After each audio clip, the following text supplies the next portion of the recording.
não é sobre ter menos programadores. É sobre a gente aumentar a velocidade com que a gente chega em um lugar.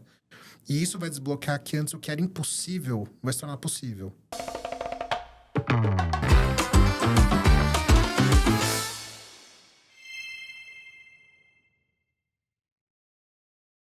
Olá, pessoal. Estamos começando mais um Tecla SAP Podcast. Nessa versão aí de temporada em collab com o Pinterest. Antes de falar de quem é o nosso convidado de hoje, eu vou fazer minha autodescrição.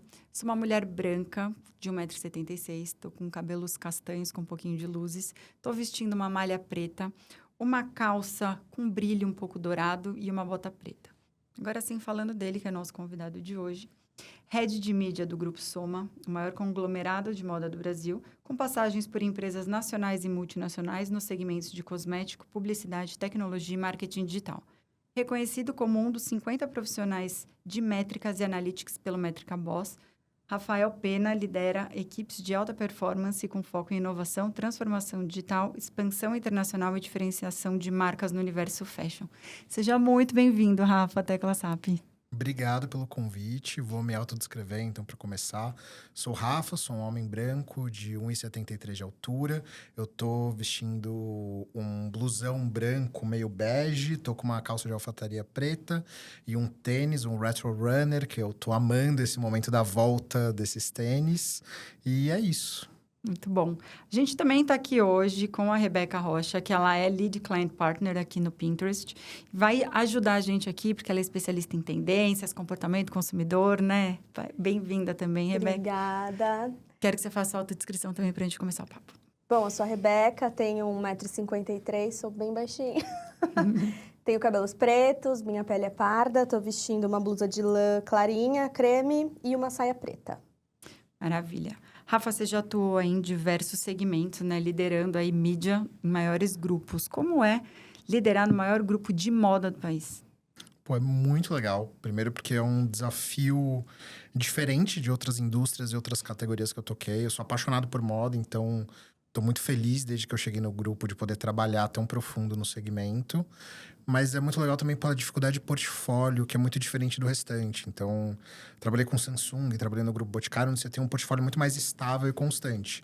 Em moda, teu portfólio é outro de produto a cada 6 meses. A tua consumidora evolui num ritmo muito maior. Então, acho que a moda tem uma velocidade de mudança, ela tem uma transformação constante, que é uma indústria muito dinâmica. E é muito divertido trabalhar com isso. Quando a gente fala de Grupo Soma, talvez muita gente não saiba quem é o Grupo Soma, né? Mas conta algumas das marcas, que eu acho que vai ser meio impossível falar de todas, mas assim, algumas das principais que eu arrisco dizer que não tem uma pessoa que não conheça pelo menos uma ou já não tenha comprado de alguma dessas marcas. Sim, então quando a gente fala de Soma, a gente está falando das marcas de vestuário feminino no Grupo Asas hoje. Então a gente está falando de Farm, que é uma potência hoje de Brasil, né, de Rio de Janeiro, de um lifestyle muito legal.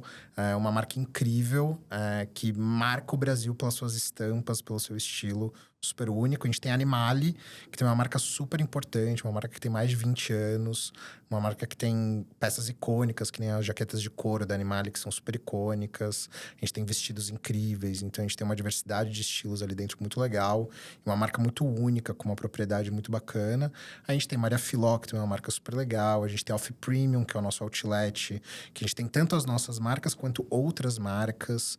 A gente tem Cris Barros, que é uma marca super incrível, que veste hoje grandes atrizes, celebridades, para quem gosta realmente de um estilo muito único, de peças únicas, que você não vai achar outra pessoa usando. O Cris Barros é uma solução muito legal. A gente tem Carol Bassi também, que é uma marca bem bacana. A gente tem NV, que foi a primeira marca de uma influenciadora, né? Então, a marca da Nath Voss, que também faz parte, que é uma marca incrível. Então, a gente tem bastante marca legal. Tem Hering também. Tem a Hering também, é que a Hering agora tá na unidade de negócio de vestuário democrático. Ah, legal.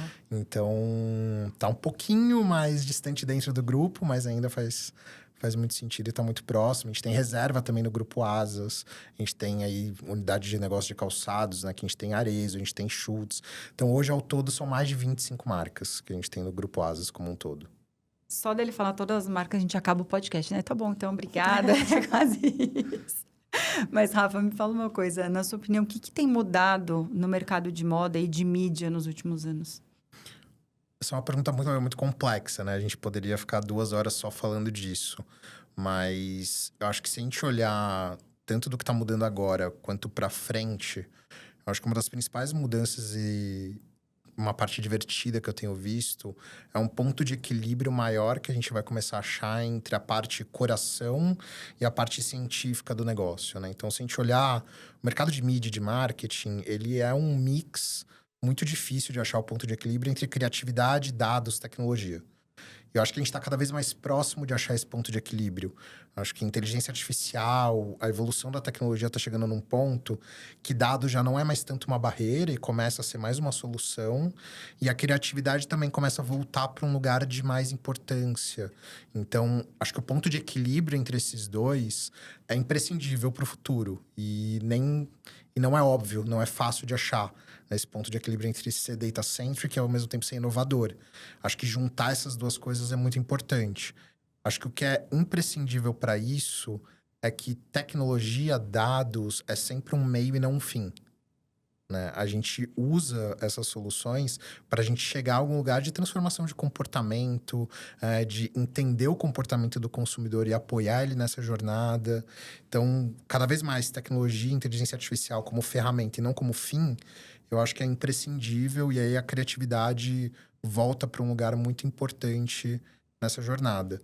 Outra coisa que eu acho muito forte é que agora, mais do que nunca, a uniqueness de marca está muito importante. Né? Querendo ou não, todo mundo se apropriou da embocadura do Instagram, do Pinterest, do TikTok. Mas e a identidade da sua marca? E a sua forma de comunicar? O seu uniqueness? Então, as pessoas buscam cada vez mais experiências com as marcas, comunidade, identificação.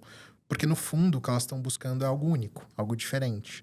Então, o uniqueness de marca, para mim, mais do que nunca, é muito imprescindível para a gente conseguir acelerar os negócios. Quando a gente fala disso, existe um desafio enorme, considerando liderar essa parte tanto de mídia, né, na questão de marketing de empresas e marcas que são tão fortes. Né? Então, qual que é o maior desafio dentro disso, considerando que cada uma tem a sua linguagem, tem o seu contexto, né? Então, puxando esse gancho, qual que é o seu maior desafio nisso? Muitos, né? O maior, né? Quais são os maiores, vamos dizer assim? Cara, acho que uma coisa que é muito legal é que sim, pode ser muito desafiador, mas eu acho que é fácil, entre aspas, no lugar de que a gente tem times de branding, times de estilo que entendem muito da marca, entendem do DNA. E não dá para, por exemplo, eu achar, né, do meu lado aqui, olhando para todas as marcas no corporativo, trabalhando junto com eles, que eu vou saber mais do que a marca. Então, primeiro é confiar. A gente tem que confiar muito e eu confio 200%, porque a gente tem times de branding e de estilo que entendem muito bem do DNA da marca. E aí, acho que o nosso papel é entregar a melhor solução para dentro da dor do negócio, unindo esses dois universos. Qual que é a dor que a gente tem do negócio e qual que é esse DNA único de marca. E quando a gente consegue juntar essas duas coisas, dá um negócio muito bom. E eu acho que, aí aproveitando e conectando com o Pinterest teve um papel muito relevante nesses últimos 6 meses no que a gente vem construindo e discutindo desde que eu cheguei, que a gente olhou para o Pinterest de um jeito que, beleza, é um canal que normalmente a gente olha muito pelo awareness, pela consideração, mas o Pinterest é um lugar de moda, um lugar de tendência. E, consequentemente, também tem que ser um lugar de gerar receita. Então, a gente tem que tornar todos os canais em canais rentáveis também para o negócio. E a gente vem fazendo um trabalho de muita intencionalidade com o Pinterest, por exemplo, em tornar o Pinterest um canal de agregar receita para o negócio. Então, como que a gente transforma o Pinterest não só um canal de uma etapa da jornada do cliente, mas usar o Pinterest pela jornada inteira, em todos os pontos de contato. E aí começa a gerar receita, começa a fazer mais sentido, desbloqueia mais investimento e começa a fazer mais parte da discussão de negócio. Não, perfeito. E até a Rebeca vai poder falar muito mais do que eu, como consumidora e usuária de Pinterest, o quanto que a gente acaba buscando referências de looks, de coisas do que combina com o quê. E a hora que você já está ali dentro, você está planejando, às vezes você tem uma peça, mas você precisa de outra que você fala assim, nossa, fica incrível. E aí, você já estando ali dentro, o seu poder, você está muito mais propensa a consumir e a comprar, já estando ali, vendo aquele look do jeito que tá, né? Então, eu acho que essa questão de referência é muito além de só ser uma referência, sim uma parte de conversão que já casa demais, né? Você quer comentar alguma coisa em relação a essa parte? Super.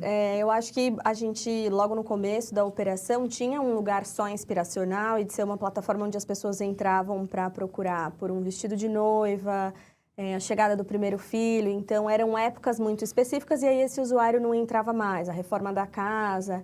E hoje a gente já é uma plataforma que faz parte do dia a dia das pessoas. Então, eles entram para pesquisar a unha da semana, eu vou receber pessoas em casa, então como eu posso fazer uma mesa posta diferente, eu vou ter uma reunião diferente, gravar um podcast, que look eu vou usar nesse podcast. Então, a gente saiu desse lugar muito específico e sazonal, eu diria, para ser parte da vida dos usuários. E quando a gente olha a jornada desse usuário, ele entra na plataforma e pesquisa por look para escritório. Ele vai salvar em uma pasta looks da Carol Bassi, da Cris Barros, vários looks que ele se interesse, né, dentro dessa pastinha, até ele tomar esse processo de decisão que hoje já acontece na plataforma. Então, 1 em cada 3 pins já são compráveis. O nosso principal objetivo como plataforma é que todos os pins sejam compráveis. Então, você se inspirou em um abajur, em uma caneca, a gente quer que os usuários consigam comprar aquele item que realmente é relevante para ele. E eu vejo uma coisa muito legal também, é pensar nessa timeline e vida útil, né, da publicação. Porque quanto mais se pina, mais aparece ali o tempo inteiro, né? E aí, eu buscando umas referências, uma época... Quando eu fui olhar, cheguei num conteúdo que era de muitos anos. Ou seja, a marca se perpetua ali, né? Então, é aquela vida útil de conteúdo que não é só aquela coisa momentânea, né? Traz muito dessa outra parte. E, Rafa, dentro do Grupo Soma, vocês têm algumas iniciativas também de inclusão e diversidade. Tem um programa, né? Prepara, que chama? Conta um pouquinho dele. Prepara um programa super legal de aceleração de carreira para pessoas pretas, pardas e indígenas. E é um programa que já tem um tempinho no Soma. O ano passado foi com analistas sêniores para gerar a aceleração deles. Esse ano, se eu não me engano, está abrindo agora a turma, inclusive para os funcionários se inscreverem. É um programa que depende de autodeclaração e de inscrição. Então, ele não é obrigatório, que também acho que é importante. Que a gente abre, disponibiliza o programa e aí os funcionários se candidatam, se inscrevem e passam por esse processo de aceleração, que é bem legal. Que não é um processo que promete algo para a pessoa diretamente, mas ele acelera a curva dessa pessoa através de reuniões, treinamentos, aproximação com algumas figuras do grupo, agendas externas. Então, é um programa realmente que tem um papel de como que a gente dá uma velocidade maior de crescimento, porque isso gera um impacto muito grande no negócio, né? Na prática, quando a gente fala de diversidade, de inclusão, acho que o maior valor de todos é que pessoas com histórias, com vidas, com referências diferentes, geram um valor muito grande para o negócio. Quando a gente coloca muita gente que tem uma história, um pensamento muito parecido junto, a gente chega num lugar. Quando a gente coloca pessoas com experiências, referências diferentes, a gente chega muito mais longe. Porque a criatividade vem desse choque, dessa diferença, dessa mistura. E, quando a gente fala de Brasil, a gente é isso. A gente fala dessa brasilidade, né? Você comentou de farm. Farm é muito brasilidade, né? A gente olha isso, agora com expansão, né, internacional, a gente vai falar disso também. É muito legal ver toda essa questão de brasilidade e como a gente tem exportado muito a moda Brasil. E ela tem sido, né, há muitos anos já vista com outro olhar. Mas qual que é o impacto que você entende em relação à mídia também para essas marcas, exatamente com o impacto junto com esse programa? Porque são marcas fortes e como que você vê isso dentro de posicionamento das marcas e tudo mais? Eu acho que a gente pensa melhor. A gente trabalha melhor, a gente atinge resultados maiores, a gente se conecta mais com os diferentes tipos de clientes que a gente tem. Então, acho que tem inúmeros benefícios para o negócio como um todo, porque a gente consegue chegar em lugares muito maiores. Porque as ideias são mais bem construídas, porque a gente corre muito menos risco, porque a gente pensa por várias óticas diferentes do negócio, do cliente. Então, acho que a gente chega muito mais longe. Muito bom. E aí, voltando aí no Farm México, quais estão sendo os desafios para essa abertura e as oportunidades que vocês têm visto? Bem, a Farm, quando a gente fala de Farm Internacional, é um projeto que já tem 5 ou 6 anos, se eu não me engano, né? Então, é um projeto que começou já grande, porque a Farm já é uma marca gigantesca. A Farm já tinha, querendo ou não, amantes lá fora pela parceria Farm Adidas. né, que também é relevante. E Farm vem internacionalmente como uma potência de negócio mesmo. Então, a Farm não nasce lá fora só para inspirar ou, vamos ver no que dá. A Farm internacional, quando ela começa, hoje, vou te falar que uns 80% do resultado ainda é Estados Unidos, mas a gente tem operação Europa, a gente tem uma operação UK, que também vem crescendo muito, que é separadinho de Europa hoje. A gente tem um site separado, a gente tem uma estratégia separada. E América Latina também. Para você ter uma ideia, o que a Farm Brasil levou 26 anos, 27 anos, acho que 26, para chegar de faturamento, em 5 anos de Farm Internacional já tem 50%. Uau. Então, um crescimento muito rápido. E isso vem por quê? Porque a identidade da marca, o estilo da Farm é muito único. As pessoas gostam, elas olham e elas se identificam, elas veem o lifestyle que tem. Elas olham para o Brasil de um jeito muito único. E a Farm vem de Brasil, a Farm é Brasil. Então, isso é muito inspirador, isso move muito. Mas também por uma inteligência de negócio muito grande, por uma inteligência de estilo. A Kátia, o time dela, faz um trabalho brilhante de produto. Hoje, o time de estilo de Farm Global e Farm Brasil é separado. Então, tem realmente um pensamento de produto para cliente de fora com a identidade de Farm muito único. Então, isso tudo são as engenharias de sucesso do negócio. E, obviamente, que mídia tem um papel bem relevante nisso, porque quando a gente fala de 90% do resultado vindo do digital, mídia é um acelerador do canal digital muito grande. A gente tem um desafio grande dos nossos times daqui do Brasil fazendo mídia para o mundo inteiro. Então, a gente tem a Isa, que é gerente de mídia, que toca a Farm Global. E abaixo dela tem um time também brilhante, que faz um trabalho muito complexo de entender mercado Europa, mercado Estados Unidos, mercado UK, América. E a gente ir personalizando, entendendo qual canal funciona melhor para cada público. Porque não é Brasil. Né? A gente não tem as referências culturais, muitas vezes, não tem a vivência. Então, a gente tem que aprender de longe, de perto, para ir montando o melhor mix de estratégias e testando, aprendendo, mudando de rota rápido, para ter essa sensibilidade do negócio para continuar crescendo. E é muito legal você trazer essa parte, né, de Farm, falando especificamente, que de diversas marcas que já estão no grupo e eu sou consumidora. A Farm é um case que eu uso e já usei várias vezes aqui quando a gente vai falando de algumas coisas. Primeiro, que é questão de senso de comunidade, o como aquilo é muito grande e presente no digital.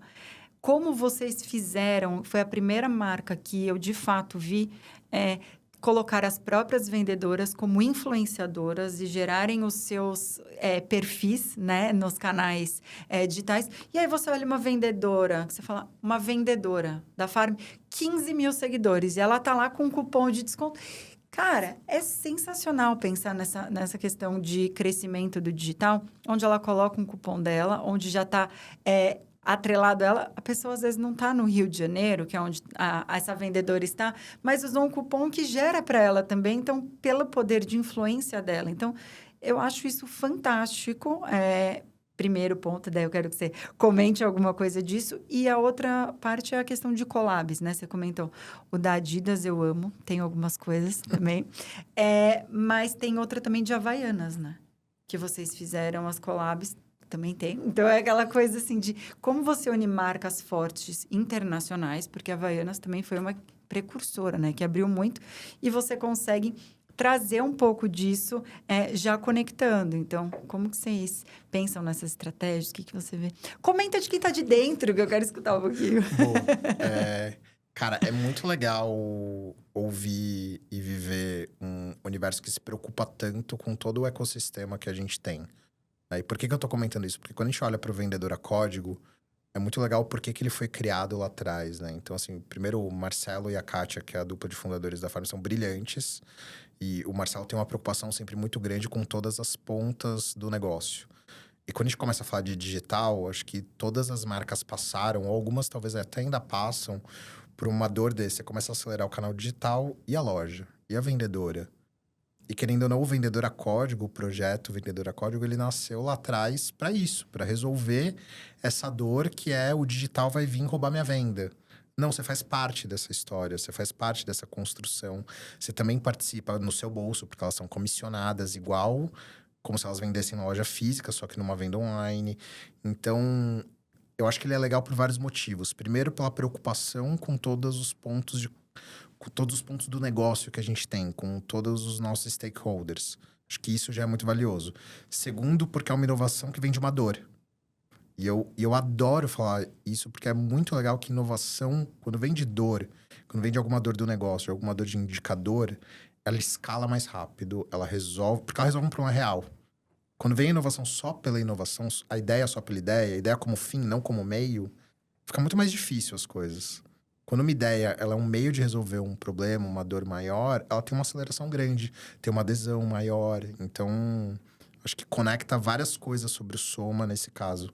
Não, muito bacana pensar dentro da estrutura e até depois lembrando um pouquinho de essa questão de código do consumidor e tudo, do vendedor e tudo mais. A reserva também, né, que está dentro do grupo na parte masculina, também faz muito isso, sempre fez muito. Então, eu vejo que é uma coisa do perfil grupo de pensar no ecossistema como um todo, né? Ou não. São as coisas que nos aproximam, né? Então, todas as marcas, obviamente, quando você está num grupo, você vai ter algumas coisas que são o que nos conectam. E aí, esse é um ótimo exemplo de uma das coisas que nos conecta. E acho que Reserva e Farm também tem mais uma similaridade legal do que você comentou das collabs, que ambas fazem muitas colaborações.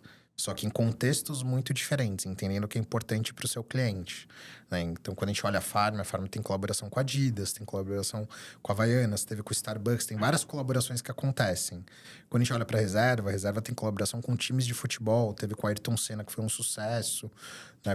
Então, a collab como uma forma da gente se conectar com o nosso consumidor, juntando marcas que já fazem parte do universo dele, da paixão, putz, aí dá certo, funciona. Você falou agora das collabs da Reserva e me lembra muito uma collab que fez, acho que uns 2, 3 anos, com a Tardezinha do Thiaguinho. Foi um artigo até que eu escrevi na minha antiga coluna na Exame, onde eu falava do branding de milhões da Tardezinha. E a hora que a gente entrou, eu comecei a contar a quantidade de pessoas que estavam com a blusa da Tardezinha, que era da Reserva. Não, você olhava, assim, a quantidade de homens. E aí eu falo, como conecta as coisas? E você tá dentro daquele contexto e você cria comunidades que, de fato, compram, né? Isso é muito legal de pensar, principalmente hoje, quando a gente vê o consumidor cada vez mais exigente, cada vez um comportamento um pouco esperando e tendo uma expectativa maior e conectado, eu vejo que o maior desafio é exatamente esse, né? Como a gente consegue ir posicionando e agradando em relação a isso. E aí, dentro disso tudo, hoje, o que você enxerga que é a maior mudança comportamental que tem tido ao longo dessa parte de moda nos últimos anos? Tem muita coisa, mas acho que, vamos lá, o consumidor tem ficado cada vez mais exigente. Eu acho isso ótimo. O consumidor está cada dia mais crítico, cada vez ele entende mais e cada vez ele provoca a gente a ser melhor. Então, acho que isso é um fator que vem mudando muito o mercado. O consumidor exige cada vez mais qualidade, ele exige cada vez mais um atendimento melhor, ele exige cada vez mais uma experiência de marca melhor, porque ele não te compara mais só com os teus concorrentes da categoria. Uhum. Né? Cada vez mais ele olha para o todo de experiências que ele tem. E aí ele não te compara mais só com outra marca de roupa, ele te compara com a experiência que ele tem em outras N marcas totalmente de categorias diferentes que ele consome. E a barra dele vai subindo, vai subindo. Isso faz todo o mercado trabalhar melhor. A gente tem que cada vez correr mais rápido para estar à frente e estar entregando uma experiência de marca melhor. Um senso de comunidade, um uniqueness de marca, entregando uma peça que faça cada vez mais sentido. Aí trazendo um pouco para mídia, né, para minha área aqui, tem um questionamento que eu sempre faço, que eu acho que é muito válido, que quando foi que a nossa maior frequência de comunicação virou foto de produto com fundo branco? Porque se a gente olhar hoje, a maior parte do investimento das marcas está muito em mídia de performance, está na mídia digital, está na mídia controlada por algoritmo, que tem a sua alimentação de assets vindo dos feeds de produto. E aí, isso tá vindo do quê? Da foto do e-commerce. E aí, a foto do e-commerce virou o jeito que a gente normalmente mais constrói ponto de contato com o cliente. Então, a frequência de todo mundo no dia a dia está sendo construída por uma peça que é um fundo branco só do produto. E aí, como que a gente muda isso? Como que a gente começa a trazer mais contexto para essas imagens? Né? Então, hoje você entra no site das nossas marcas, uma Cris Barros, numa Animale, tem muito vídeo ali dentro de produto junto, que tem, não precisa ser um vídeo longuíssimo, mas o produto em movimento, que você começa a Por que isso é valioso para o cliente? Você entende melhor caimento, você entende melhor a textura do produto, você entende melhor o que você está comprando do que por uma imagem. E aí você já começa a dar um tom um pouquinho mais de marca para essa construção de frequência de comunicação. Então, cada vez mais, de novo, volto para unir o coração e a matemática, a ciência, acho que é onde vai estar o segredo para a gente olhar para esse futuro do mercado. Porque hoje está muito complexo gerir jornada. Só que a gente tem que usar o que a gente tem ao nosso alcance para acelerar a chegada no lugar de jornada ideal. E aí a gente tem que olhar para todos esses pontos. Até para o, às vezes, que parece mais tático e operacional, mas que impacta 200% a percepção de marca que as pessoas têm.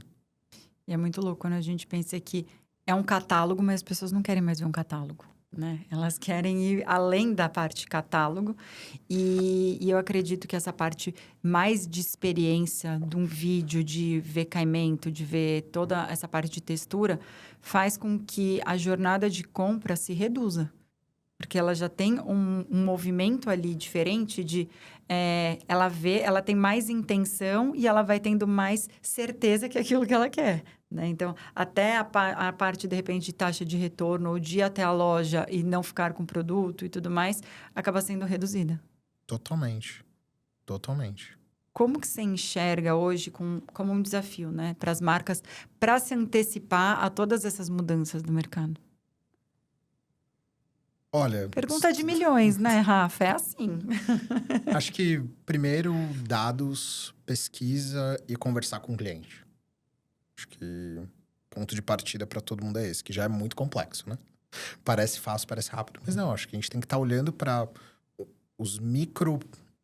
as microinformações que o cliente dá pra gente de acordo com o que a gente vê de informação, né? Então, desde exemplos mais básicos, mas o que está acontecendo com a nossa base de VIPs, de clientes VIPs, com os nossos clientes novos? Eles estão tendo a mesma frequência de compra ou não? Que categoria eles estão comprando?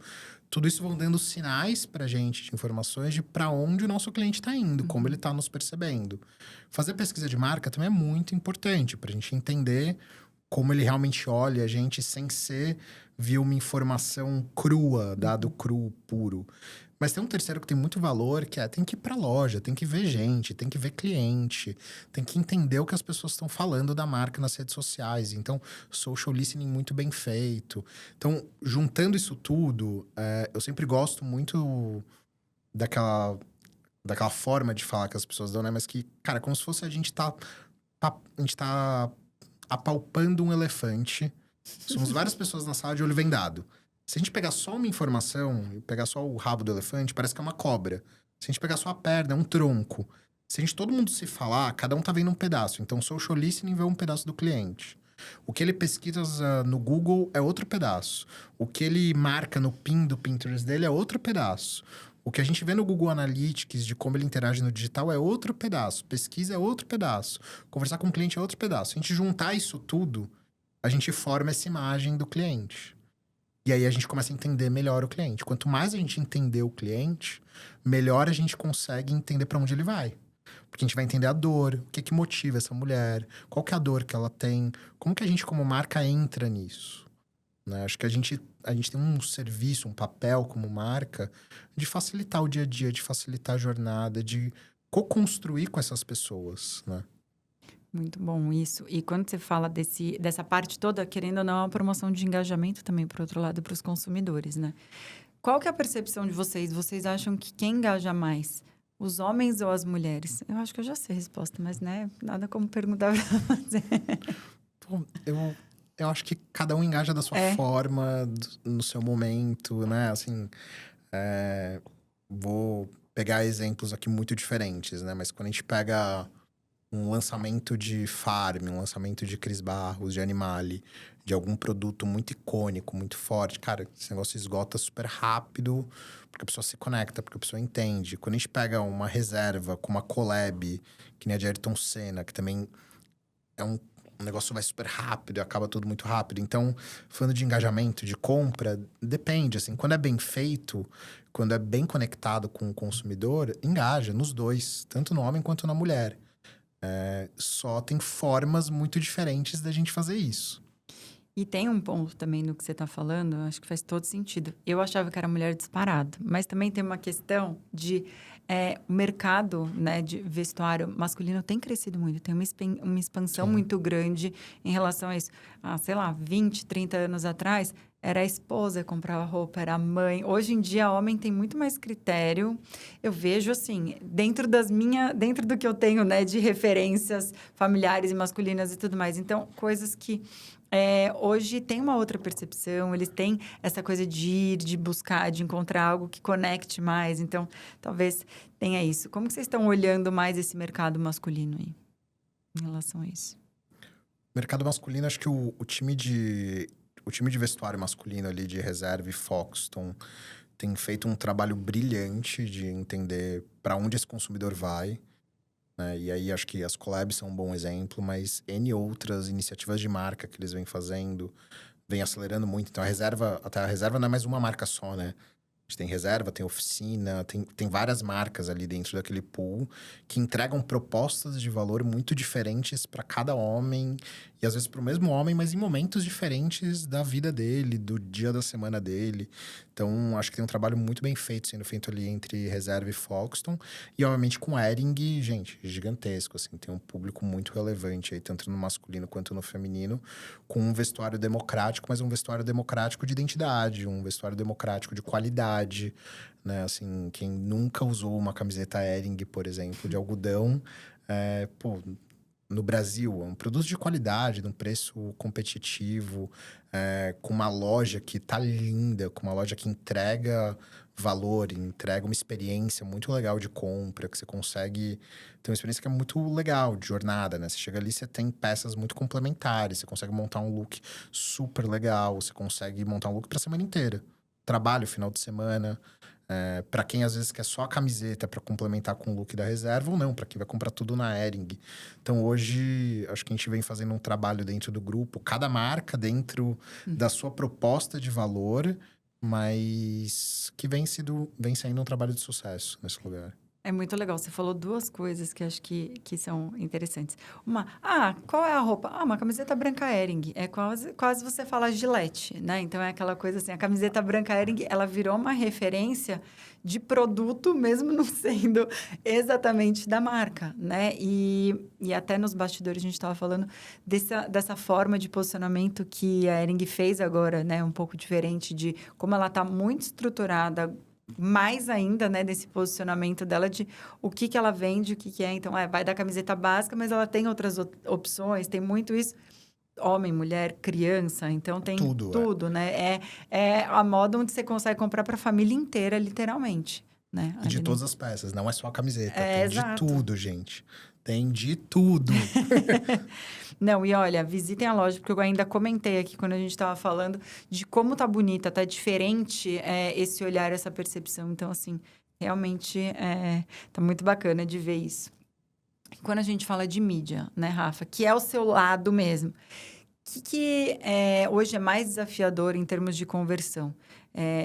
Mulheres, homens, nessa conversão, eu sei que existem diferenças, mas mulher é mais emocional, já pega nessa coisa da ansiedade de já querer ou não, ou o homem não é sensível a preço. A gente tem vários achismos, né? O que você vê hoje no dia a dia aí dentro?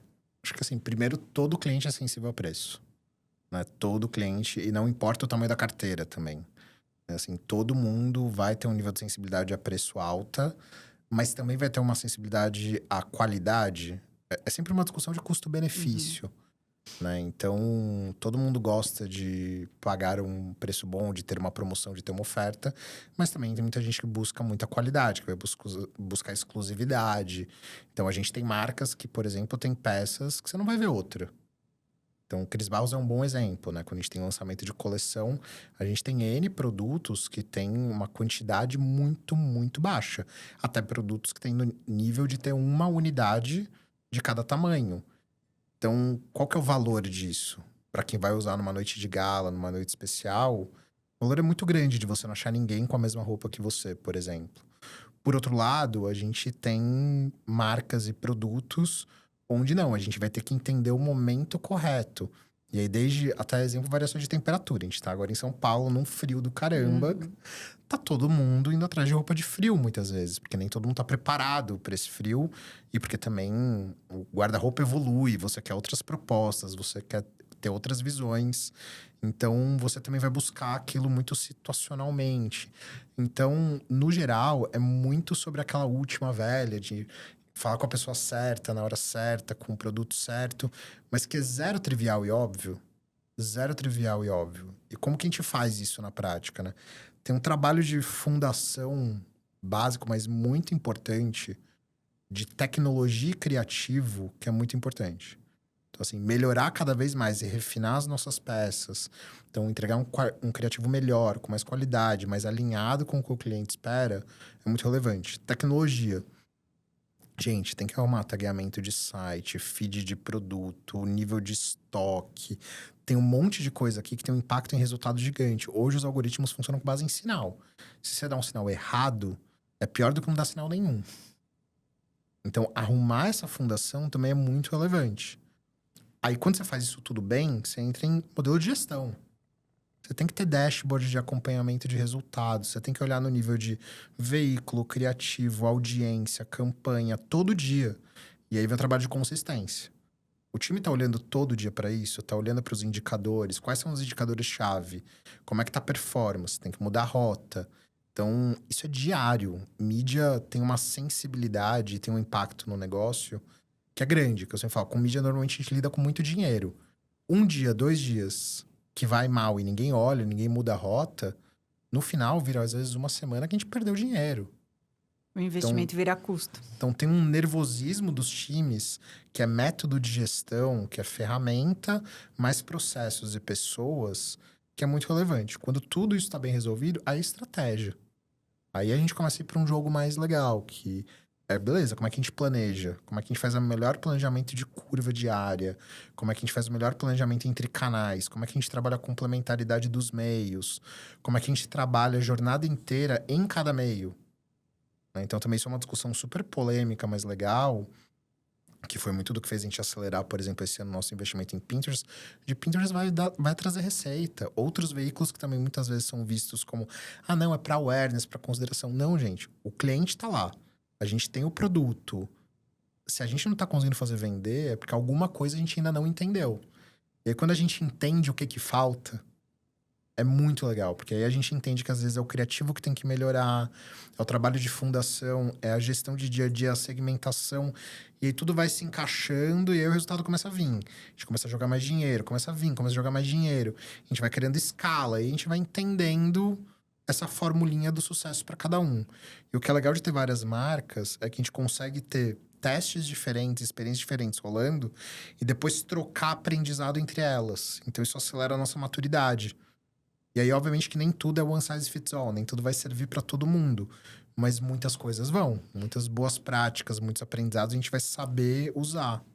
Até porque tem muitas marcas que eu acredito que existam públicos-alvos semelhantes, né? Então, ou não. Sim, tem overlap de audiência. Então, você consegue fazer um cross-selling dentro do grupo, né? De uma forma diferente em relação a isso.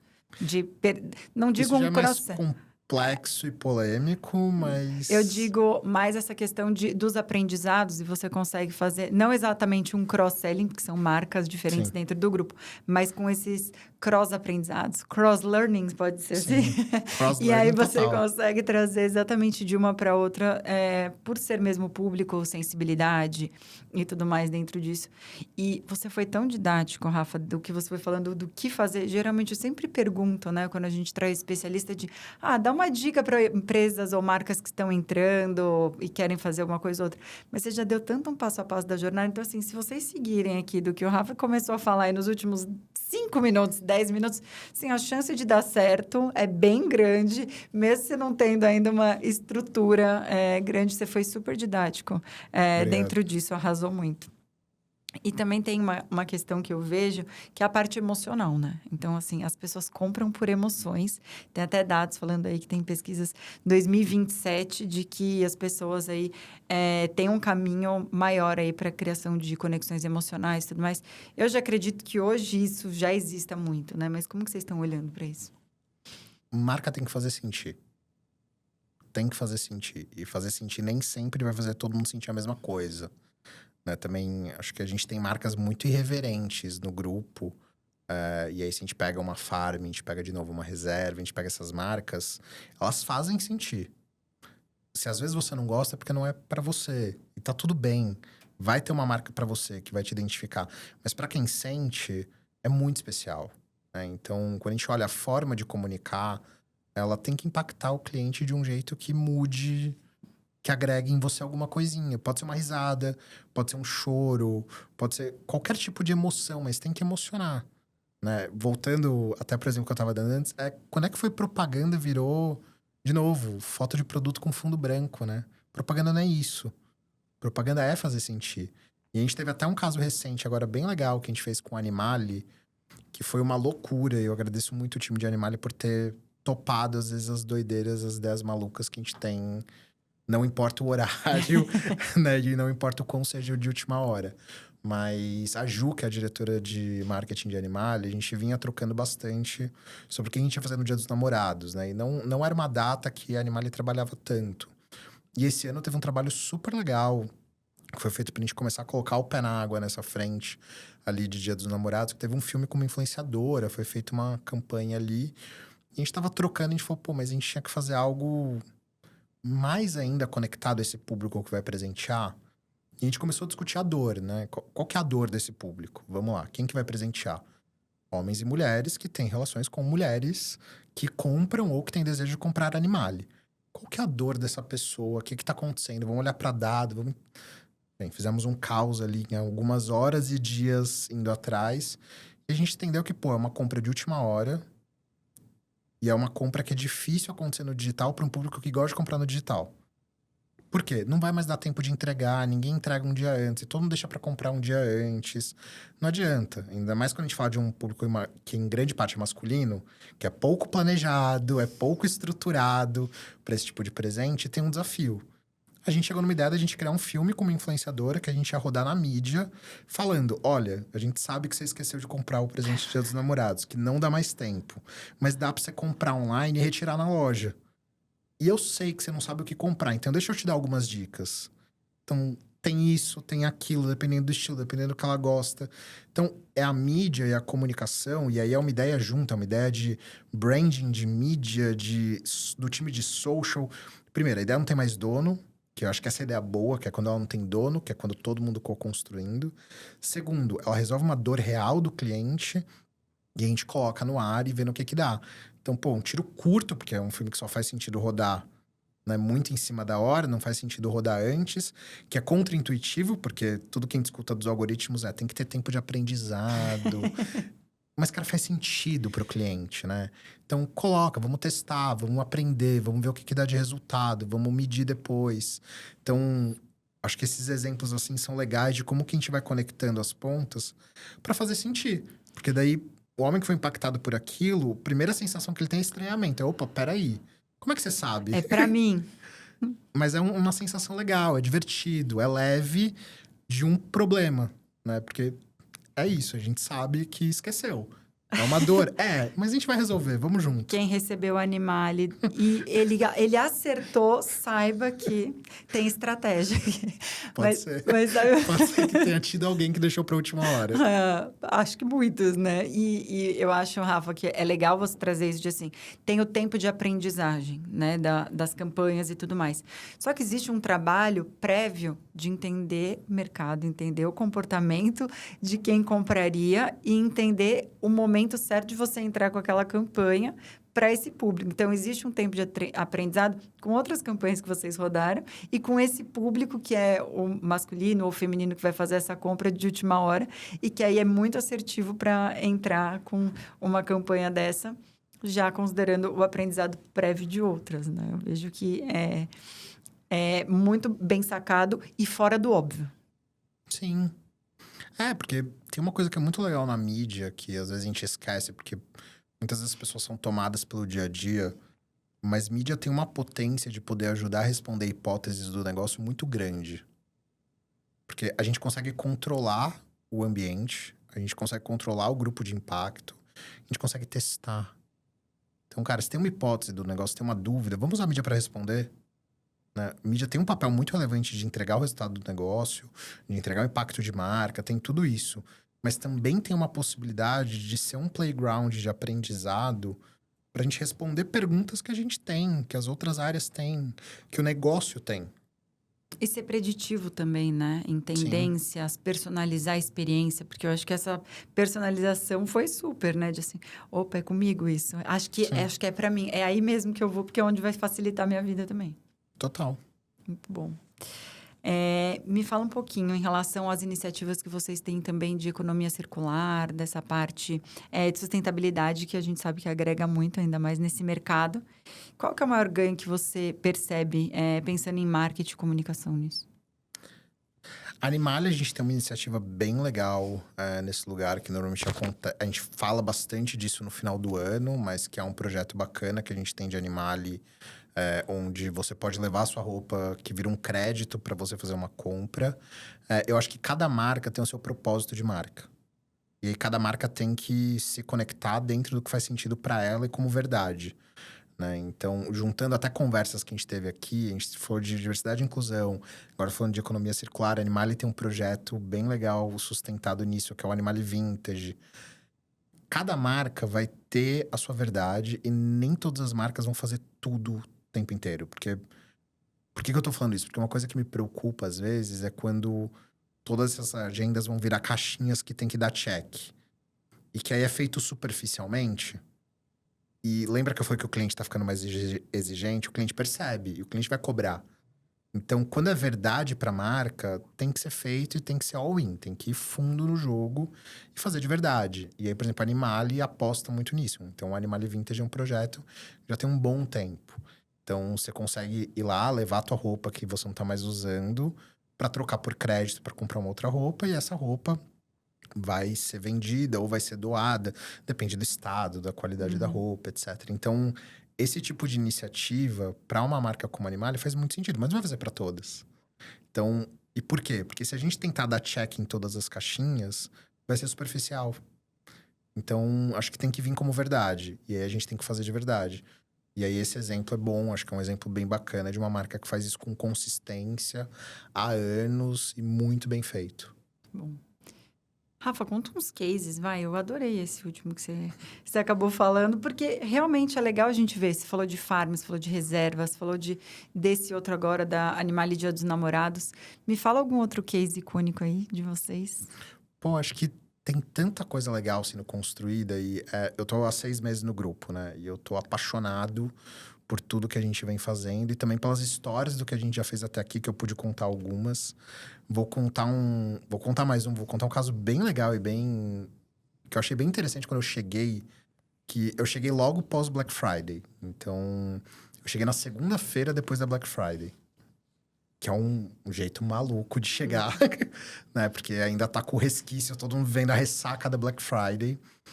E a Ju, que é a head digital de Farm Brasil, me contou e eu vi um pouquinho do que foi feito de Farm o ano passado de Black Friday. Eu achei incrível, né? A Ju e o time dela tiveram uma ideia super legal de Black Friday para Farm, que era de onde vinha, né? A inspiração e qual que é o case. Antes da Black Friday começar, todo mundo fica dando refresh no site.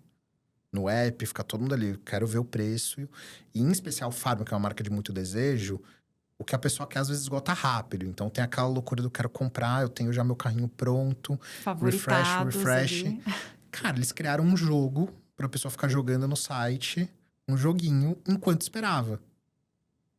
Isso é total entender a dor do cliente. Por quê?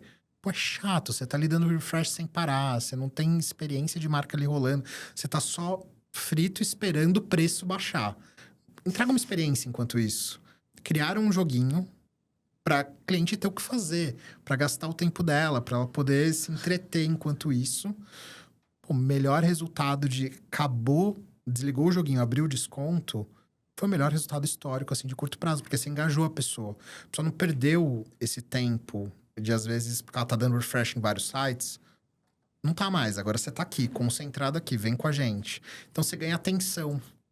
Então é um jeito muito legal, quando a gente fala às vezes de entretenimento, todo mundo vai pelo mesmo caminho de, vamos todo mundo falar de entretenimento criando o quê? Cria um conteúdo para social. Entretenimento pode ser várias coisas, pode resolver uma dor real do negócio. Nesse caso era uma dor do negócio. Não era uma dor da cliente, né? Que eu quero que a cliente esteja aqui no momento exato. E deu super certo.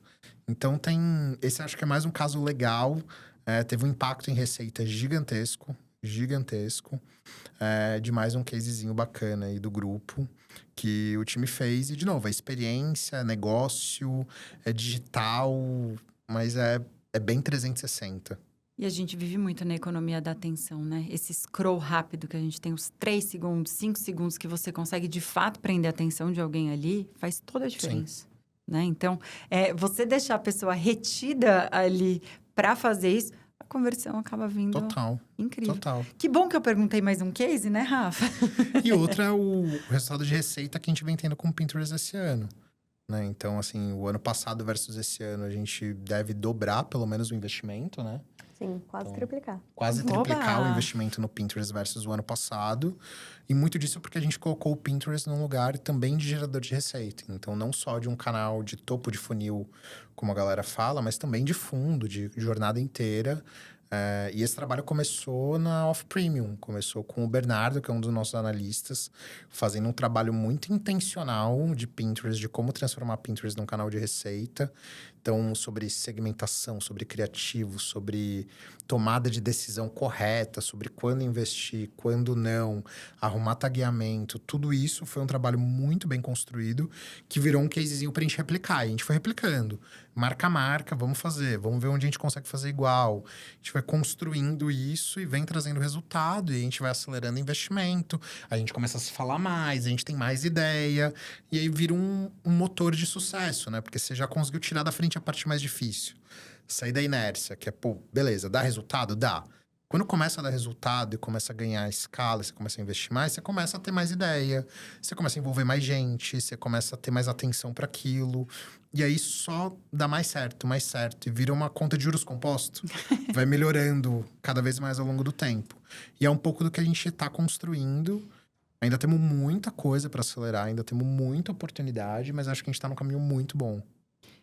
Rafa, existe uma coisa que você comentou praticamente em todo o episódio do que a gente está falando, que é olhar o cliente, entender o que ele quer, fazer sentir, né? E a gente está vindo num contraponto de inteligência artificial subindo horrores.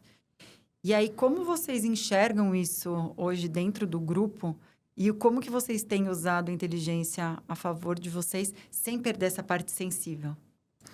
Eu acho que volta até para uma coisa que eu já tinha comentado bem rapidinho, agora vamos dar um pouco mais de cor, que a inteligência artificial é um meio, não é um fim.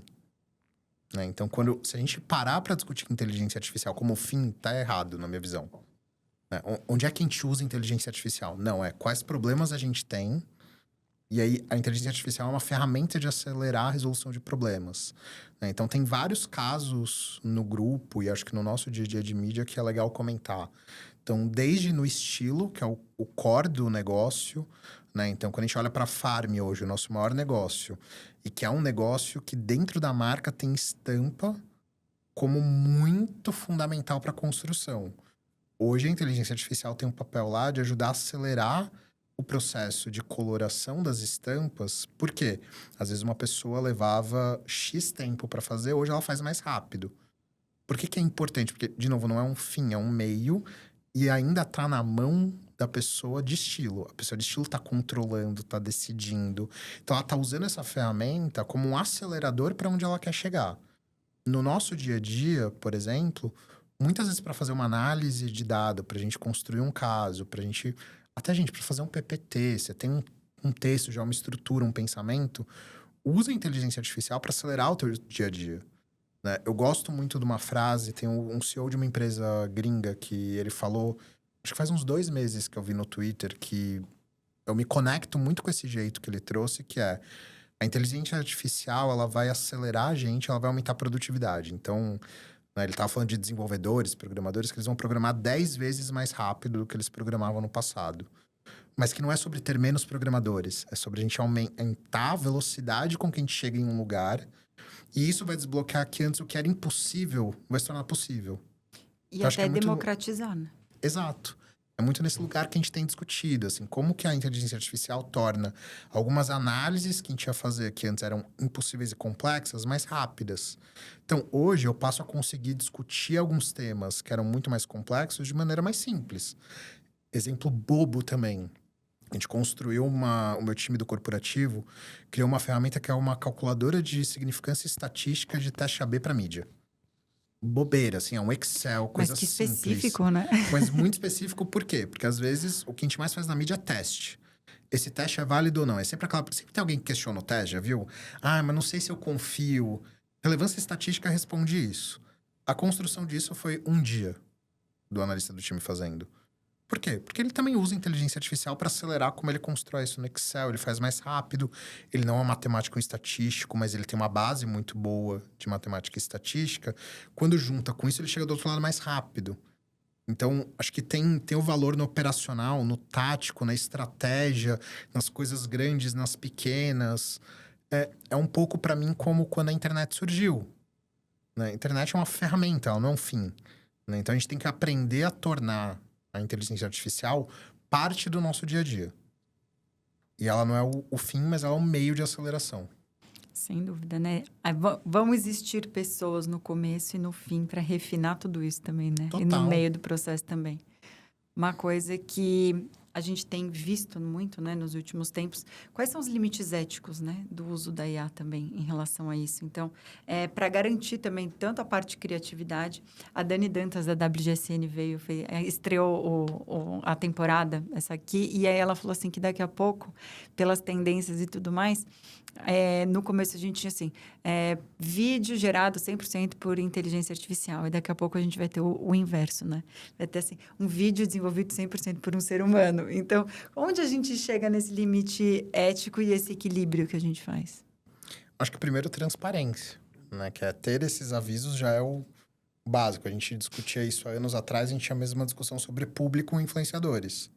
Até onde tem que falar quando é público e quando não é? Não, tem que falar sempre. Transparência nunca é demais. Eu acho que nesse caso o primeiro passo é transparência. Né? Assim, então, ter claro o que é feito com IA ou não, o que é modificado com IA ou não, é muito relevante. Então, transparência eu acho que é importante. Segunda coisa é curadoria. Curadoria e criatividade. Curadoria e criatividade são coisas que a IA não faz ainda. Ela não inova, ela não cria. A gente cria. Né? E a gente cura muito bem. Então, fazer curadoria é uma coisa que o ser humano ainda tem um valor muito grande. Dizer o que é bom e o que é ruim. Né? Tem uma coisa que a IA não aprendeu ainda que é bom gosto. Bom gosto é imprescindível para o nosso negócio. E aí, bom gosto vai precisar de alguém para olhar para aquilo e falar assim: ah, não, isso daqui é bom, isso daqui é ruim. Mesmo que feito por IA. Né? E aí, de novo, é sobre o ser humano tomador de decisão.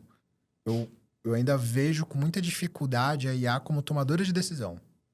Acho que ela é uma ferramenta para a gente tomar decisões melhores.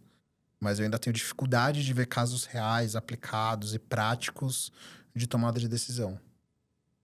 Dentro do movimento, do segmento, o que você acha que tá por vir aí de tendências?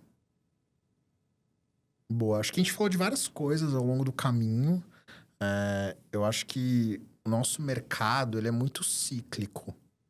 Né? Então, assim, o mercado de marketing, de publicidade, ele é cíclico. Na prática, a gente está em ciclos de 15, 20 anos que se repetem ao longo do tempo.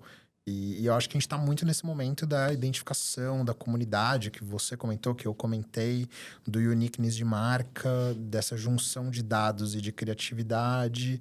Então, a gente está nesse momento, para mim, de transição de uma era que a gente estava numa discussão muito hard data, hard tech, para um momento agora de muita criatividade e junção desses dois mundos. E que tem uma preocupação que eu tenho, que é onde é que o cliente fica nisso tudo. Acho que uma coisa que a gente não pode perder, que a gente discutiu muito nos últimos anos, foi a centralidade do cliente. Eu acho que isso é muito, muito, muito relevante e vai continuar sendo. Então, acho que é meio que uma junção de tudo que a gente falou até aqui. Eu acho que se a gente juntar tudo, dá um pouco da visão de para onde eu vejo que a gente está indo. E acho que a única coisa que a gente não comentou até agora, mas que eu acho que é muito relevante quando a gente fala de futuro, é que eu acho que a gente tem um desafio muito grande de conseguir continuar emocionando as pessoas de uma maneira única. Assim, a quantidade de referência que a gente já viu de tudo. De tudo, de tudo, de tudo. Então, fazer formas novas de comunicação, criar novos formatos de mídia, é uma coisa que cada vez mais está difícil, mas que tem muito valor. Né? Então, assim, pensar em novas formas da gente comunicar, pensar em novos formatos que saiam do óbvio, é muito legal. Eu acho que esse é um desafio que mídia e marketing juntos tem muito grande. Muito bom. E até aproveitando, Rebeca, considerando, né, Pinterest uma plataforma, né, como que o Pinterest em si consegue ajudar marcas nessa parte de buscas visuais, de tendência? Como que dá para as marcas conseguirem ter melhores desempenho nisso? A gente tem 2 modelos de relatório. Um deles é o que a gente envia mensalmente para alguns parceiros. Então, as marcas de soma recebem esse relatório mensalmente, que vem com o que vai ser tendência para o próximo mês. Então, a gente está falando de uma tendência um pouco mais curta, que é, por exemplo, um estilo boho, que vai acontecer em uma época específica do ano. O que tem tendência olhando para festas juninas, tendências de festivais, que tem muitos usuários procurando por looks para cada uma dessas fases específicas. E a gente também tem o nosso relatório do Predicts, que sai no começo de todo ano, né, com as principais tendências. E é onde a gente consegue ver globalmente, com base em todas as buscas do Pinterest globais. Existe uma curadoria e machine learning atrás disso, vendo que, por exemplo, a cor cereja nesse ano estaria em alta. Então, as marcas também têm acesso a esse relatório e podem fazer uso. E aí a gente está falando de cor, de estilo, de tipo de tecido. E não só até para dentro da indústria de moda, né? A gente consegue englobar as demais indústrias, mas daí a gente está falando de tendências que são mais duradouras. E isso a gente frisa bastante, porque é muito diferente de uma trend, por exemplo, que é um estilo de fazer vídeo ou uma música que, putz, se você gravar no fundo usando essa música vai ser super legal, é um modelo específico de eventualmente um fundo que todo mundo está usando. A gente está falando não de uma coisa que dura por um mês ou uma semana, mas a gente está falando de uma tendência que é duradoura quando a gente olha para Predicts. Então, acho que a gente consegue auxiliar todas as marcas, mostrando para eles pelo menos uma base do que esses usuários vão buscar no decorrer do ano, que vai perdurar, e essas mensais também, para que cada marca faça uso do que faz sentido. Então, quando a gente olha para Boho, por exemplo, faz sentido a Cris Barros usar essa tendência no Pinterest? Eles têm produtos direcionados para isso? Faz sentido para Animale, que já tinha uma cápsula só para Boho e que aí a gente consegue casar dentro da busca e do que esses usuários têm procurado na plataforma. Então, acho que é sempre entregar para as marcas o que os usuários têm buscado, pensando que eles se antecipam na plataforma, então a gente já tem essa visão do que é tendência, para a marca enxergar se faz sentido ou não fazer uso dela com base no que eles querem emocionar, passar ou frisar de produtos. Sabe que no fim do ano a gente fez uma retrospectiva no nosso podcast aqui com o pessoal do Pinterest e trazendo tendências do Predicts e o que tinha sido já tendência no ano e coisas que as pessoas falavam assim, nossa, será? Até o pessoal do Pinterest mesmo fazendo essas avaliações falou, será que isso vai ser tendência? E aí saiu uma tendência que era o sertanejo gótico, né, Nalu? E aí falava assim, eu falei, mas o que será que é o sertanejo gótico? Então aquelas roupas que tinha aqueles cor celeste, um monte de outras coisas juntas com a bota e tal. Preta, que é pro festival e tal. E a gente falava, gente, que curioso, né? Isso, o chapéu e tal. E, né, de fato foi. E aí você olhava e acompanhava os festivais, Lollapalooza, vários outros, você acabava vendo... exatamente esse tipo de coisa. Então, é muito legal ver essa parte assertiva, mas essa parte de ter um mês antes alguma coisa que está sendo tendência, você não sabia. Tem, a gente manda mensalmente para marcas parceiras, é super legal. E também é de todas as categorias. Então, tem de moda, de beleza. A gente acabou de receber o de julho. O que mais tem volume de buscas dentro de moda é conjuntinho de inverno. Porque tá chegando agora, então faz sentido para todas as marcas, eventualmente para a Cris Barros não, Animale não, para o Hering super faz sentido, o conjuntinho de inverno. Então é muito legal essa parte de buscas mensais e também do Predicts, né? Mas o mensal é para, acho que, para as marcas conseguirem usar em curto prazo, assim, e fazendo sentido para o que eles têm de portfólio. E às vezes até para comunicação, né? Do que usar mais para comunicação dentro do portfólio do que eles já têm de produtos no dia a dia. Exato, acho que só até para adicionar um ponto, quando a gente olha para a tendência de festa junina, por exemplo, os pinners são muito assertivos em search term, não é só look para festa junina. eles procuram por look com camisa xadrez ou look com saia xadrez, look com saia xadrez de lã. Então, a gente consegue passar isso para as marcas para elas conseguirem fazer uso dessas peças, ou faz mais sentido em um anúncio de publicidade a gente destacar o look com a camisa xadrez ou com a saia xadrez. Usa o que a gente tem de busca, o que eles vão procurar, faz mais sentido camisa, é isso que está em alta, ao invés de saia. Então, a gente consegue auxiliar bastante as marcas com essas tendências que também são as mensais, não só as do Predicts. Que dica você daria para marcas e influencers aí, creators, para usarem essas ferramentas? Eu acho que é um pouco do que o Rafa falou, precisa casar com o que a marca tem de identidade visual. Acho que quando a gente fala de, a Farm está falando de um produto, ou a Animalia está falando de um produto, eles também estão falando de estilo de vida dessa usuária. A Farmette, ela é mais colorida, ela gosta de praia, ela provavelmente é mais jovem. Quando a gente fala dessa usuária de Animalia, ela está pensando nesse look para ir para uma reunião, um ambiente eventualmente mais corporativo, é um jantar mais formal. É diferente até, às vezes, do ambiente que essa Farmette faz parte, né? Ou que ela frequenta. Então, o que eu daria de dica é vocês precisam sempre contar o DNA da marca dentro da nossa plataforma e usar o que a gente tem de fortaleza a seu favor. Acho que eu fecharia com isso que o Grupo Soma faz de maneira incrível, né? A gente não busca para as mesmas usuárias produtos da Farm, produtos da Animalia e produtos da Cris Barro. Cada uma tem o seu nicho, exatamente. NV cresceu muito, né? Por ser de uma influencer e aí outras influencers também apoiarem, endossarem isso. É uma marca que tem uma forma diferente de comunicação, né? Também. Total. E a Nath é brilhante. Ela é uma comunicadora incrível e ela tem uma visão de moda incrível. Primeiro, assim, isso é muito legal do Soma, de trabalhar com muita gente muito legal. Né? Então, a gente tem a possibilidade de conhecer, de trocar, de co-construir com profissionais maravilhosos. E a marca NV é uma marca que, por exemplo, esse ano mesmo, pegando o Borro, por exemplo, quando a gente foi trocar e entender que o Pinterest entendeu, já estava tudo desenhado pra gente. Já tinha uma coleção pronta, que foi o tema, né, da coleção do primeiro semestre, bem forte de NV, foi Borro. E aí, Maria Filó já tem isso no DNA da marca. Então, a Maria Filó é esse lifestyle. E aí, a gente tem a Animalia, que tem uma cápsula disso. Então, a gente junta o que vem, por exemplo, dos Predicts com o que a gente já tem. Ou, em alguns casos diferentes, a gente adapta e cria coisas novas. E aí, pegando um exemplo recente nosso que a gente viveu, foi, por exemplo, o tema de festa junina que você tocou, que chegou essa provocação interna. O time de Animalia, o nosso time de mídia provocou o time criativo numa coisa totalmente distante do lugar da marca. E a gente entendeu, o western tem alguma coisa que dá pra brincar. Né? Essa mãe executiva que vai na festa junina, mas quer ir de um jeito que tem estilo, que não é... Sabe, que é um jeito diferente, que tem uma pimenta especial, tem um molho diferente... A gente pode entregar uma alternativa. E aí a gente entrou com umas peças de western, com uma comunicação diferente para testar de novo, vendo o que dá. Né? Acho que tem muita coisa que a gente tem aproveitado essa liberdade de... Vamos ver no que dá, sabe? Vamos usar, vamos criar, vamos tentar conectar de uma forma nova e vamos ver no que dá. Vamos medir, se der certo a gente expande e continua, se der errado a gente pausa rápido...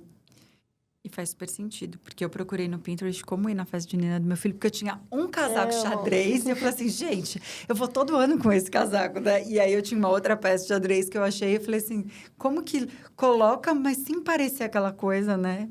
Mas é total isso, né? Muito bacana pensar nisso. Rafa, o que você vê, assim, qual o futuro que você sonha aí para a moda digital? Tanto a relação de marca com plataforma, com consumidor... De modo geral, qual que é o melhor dos mundos, assim? O Rafa pode desenhar o futuro da moda, como seria? Cara, pergunta muito legal. Eu acho que o futuro da moda que eu desejo é uma moda que cada vez mais abraça o cliente, entende a dor e resolve o problema, e que cada vez mais volte a ser uma ferramenta, que eu acho que mas... às vezes é mais, às vezes é menos, depende do momento do mundo que a gente tá vivendo. Uma ferramenta de identificação, de expor quem você é. Acho que a moda, aí falando um pouco mais pessoal e menos profissional, por exemplo, para mim, o momento que eu senti a liberdade de começar a me vestir como realmente eu sou no trabalho, foi muito marcante para mim.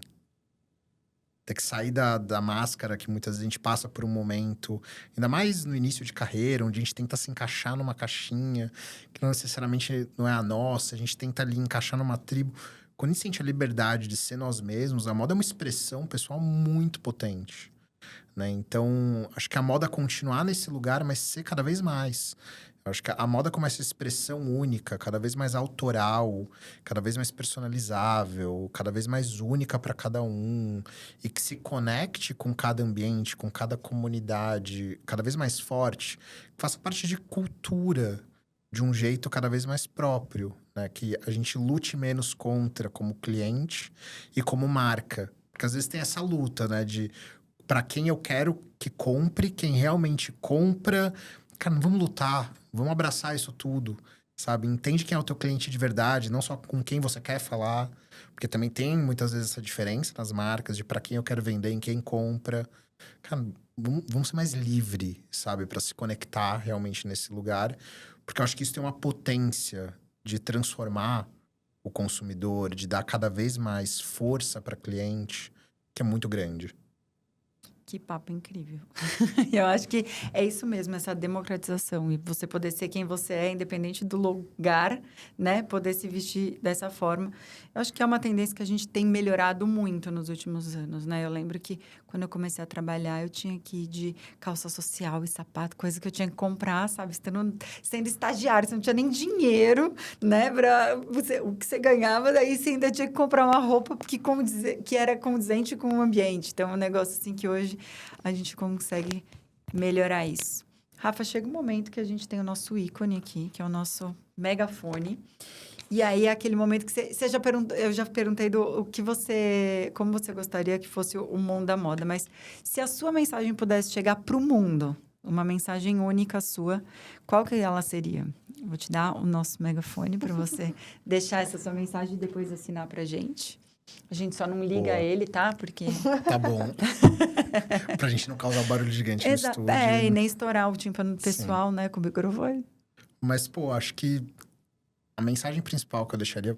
Uma coisa que eu demorei muito pra aprender no nosso mercado, mas se permita ser vulnerável. Eu acho que às vezes o que mais tá faltando é a gente ser vulnerável. A gente fala, cara, não sei. A gente fala, pô, vamos descobrir junto. Ou se fala, cara, isso não deu certo. Por exemplo, a gente falou muito de testes aqui. Nem todos os testes dão certo, gente. A gente aprende com o que deu errado. E ele responde muito mais perguntas do que o que deu certo, o que fez sucesso. Então, acho que uma palavra que eu demorei para aprender e que me transformou como profissional, como líder mesmo, e me tornou uma pessoa melhor, um profissional melhor, foi vulnerabilidade. Foi estar aberto a estar errado, a ouvir, a trocar. Eu acho que essa é a mensagem que eu deixaria. Maravilha. Pedir para você assinar. Enquanto o Rafa assina, vou falar para vocês aqui mais uma vez, ativarem os sininhos. Toda semana a gente tem um novo episódio por aqui, nessa nova temporada, junto com o Pinterest. Mais uma temporada, né, com o Pinterest. Ainda vai vir mais coisas por aí. Para seguir nossos canais no @teclasap podcast em todas as plataformas. Vou pedir também para vocês as redes de vocês, como as pessoas acham vocês por aí. E o Grupo Soma. E todas... Vai ser difícil, né? Colocar todas. Assim, a gente vai colocar uma legenda 25 aqui. marcas.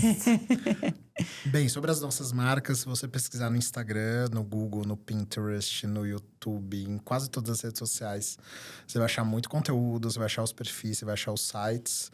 Mais do que isso tudo, gente, visita o site, visita a loja também, sabe? Vai, troca uma ideia com as nossas vendedoras, que são incríveis, nossos vendedores. Acho que ocupa os nossos espaços, toca os nossos produtos, se conecta com as nossas marcas e com as nossas pessoas. E para me achar, acho que a rede mais fácil de entrar em contato comigo é o LinkedIn. Então, Rafael Pena, com PH. E Pena com 2 N's. Mandar uma mensagem lá, eu respondo, a gente troca uma ideia. E é isso. Maravilha, amei o papo. É um conteúdo que é muito gostoso da gente falando, vai se perdendo no caminho com outras coisas, aí a gente puxa de novo. Dá para falar... Dava para vir um de cada marca, né? Pra gente fazer Total. aqui. Eu acho super que seria legal a gente pensar em termos de brand, estratégia. Vamos desenhar isso, Rebeca? A gente vê aqui um bate-papo, mas eu vejo que tem muita oportunidade, sem dúvida, pra gente pensar nisso. Rafa, mais uma vez, super obrigada. Obrigado a vocês pelo convite. Rebeca, obrigada também. Obrigada a vocês. Obrigada, Deixa suas Rafa. redes. Eu também. Obrigado, na verdade, a vocês pelo convite. E obrigado a vocês pela parceria. E de verdade, Acho que a gente tem construído uma história em conjunto muito legal. Eu queria agradecer vocês aqui também. É, demais. O meu LinkedIn é Rebeca Rocha. Meu perfil no Pinterest também é Rebeca Rocha. E acho que é isso, né? A gente não conta as outras vezes. Nas outras a gente deixa, assim... Nas demais palavras... Pode ser parecido? Também, é semelhante. Mas me acho primeiro nas outras. Perfeito. Obrigada, gente. E esse foi mais um Tecla Sabe Podcast. Toda semana a gente tem um novo episódio por aqui. Então, ativa o sininho por aqui em todas as plataformas, YouTube, Spotify, entre outras. E a gente vai dando spoilers ao longo do caminho também nas outras redes, no @TeclaSap Podcast. Para as minhas redes oficiais, no @CaruFernandes, da nossa agência realizadora e produtora de todo o canal também, na Cubo Comunicação. Obrigada, até o próximo episódio.